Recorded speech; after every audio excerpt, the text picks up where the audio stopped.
बच्चों क्वेश्चन है कि निर्धारित करें कि आपको चेक करना है कि निम्नलिखित बहुपदों जो ये दिए गए हैं, ये बहुपद हमें क्वेश्चन में बहुपद दिए गए हैं, इनमें से किसका गुणनखंड x+1 है। जहां पर हम इस तीसरे क्वेश्चन का चेक करेंगे कि क्या इस बहुपद का कोई गुणनखंड x+1 है। तो बच्चों इसके लिए आप सबसे पहले क्या करो, हम मान लेते हैं कि माना इस बहुपद का नाम रख दो px और इस बहुपद का नाम रख दो gx। माना px बराबर x की पावर 4 प्लस 3x की power 3 plus 3x power 2 plus x plus 1। इसका नाम हमने क्या रख दिया, px रख दिया। आप इसका नाम कुछ भी रख सकते हो बच्चों, आपकी मर्जी, इसे चाहे राम रख दो, मगर राम रखने के बाद x भी लगा दी। तो ये बच्चों px हो गया तथा इसे क्या जी एक्स का नाम दे दो, जी एक्स एक्स प्लस 1। हमने दोनों का नामकरण कर दिया है, इसको px और इसको gx मान लिया। अब बच्चों हम क्या करेंगे कि जो gx है उसे 0 के इक्वल पुट कर देते हैं। कि जैसे मान लो gx किसके इक्वल है, 0 के इक्वल। अगर बच्चों ये 0 है तो ये भी 0 हो जाएगा।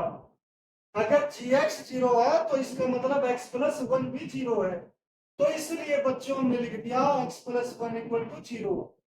अब यहां से हम x का मान निकाल लेंगे, जो यहाँ पर चीज प्लस की है, राइट हैंड साइड आकर किसकी हो जाएगी, माइनस की। तो बच्चों gx को 0 रखने से हमें x का मान पता चल गया। अब अगर x का मान यहाँ इस px में रखने पर आंसर 0 देगा तो बच्चों ये gx px का गुणनखंड होगा। तो हम क्या करें, अब x बराबर है -1 का मान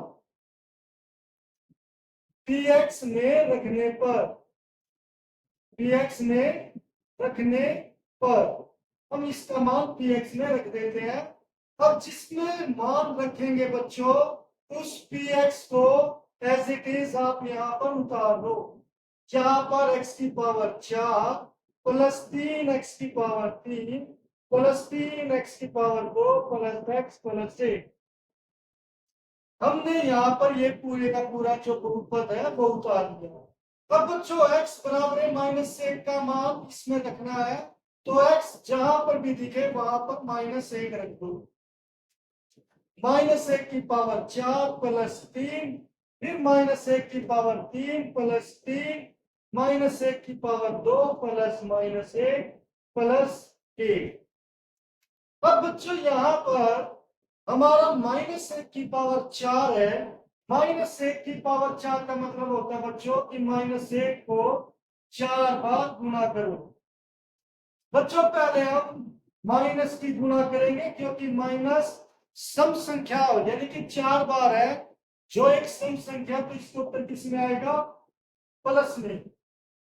वो कैसे बच्चों, माइनस इंटू माइनस प्लस होता है, फिर प्लस इंटू माइनस माइनस होता है, फिर माइनस इंटू माइनस प्लस हो जाएगा। और यहाँ पर एक की गुणा एक से एक एकम एक, फिर एक एकम एक, फिर एक एकम एक, तो आंसर आ गया एक। तो बच्चों यहाँ पर आंसर आ गया एक। अब बच्चों -1 की पावर 3 क्या होती है, इसे 3 बार गुणा कर दो। बच्चों इन दोनों का आंसर क्या आएगा, माइनस इंटू माइनस प्लस 1 आ जाएगा। और प्लस 1 की जब गुणा -1 से करोगे तो आंसर क्या आएगा, -1। तो यहाँ पर बच्चों 3 गुणा -1 प्लस, ये बच्चों 3 तो ऐसे का ऐसे, ब्रैकेट का मतलब गुणा, और जो -1 की पावर 2 है यानी कि 2 बार गुणा, उसके उत्तर क्या आया, +1 आया था बच्चों। तो यहाँ पर आ जाएगा +1। ये प्लस इंटू माइनस -1 +1। अब बच्चों इस ब्रैकेट का मतलब क्या होता है, गुना ही होता है। तो ये हो गया 1 प्लस की माइनस से गुना -3, फिर यहाँ पर +3 -1 +1। बच्चों +1 से -1 कैंसिल हो गया, +3 से -3 कैंसिल हो गया, उत्तर क्या आ गया, 1। जो हमारा यहाँ पर बच गया वो है 1। तो क्या ये बच्चों 0 के इक्वल है, ये 0 के इक्वल नहीं है। अगर ये 0 के इक्वल नहीं है तो हम लिख सकते हैं इसीलिए gx जो x प्लस 1 है, जो हमारा x प्लस 1 है, px का गुणनखंड नहीं है, px का गुणनखंड नहीं है। तो बच्चों इस तरीके से हम यहाँ पर ये चेक कर सकते हैं कि क्या कोई दिया हुआ बहुपद किसी दूसरे बहुपद का गुणनखंड है या नहीं।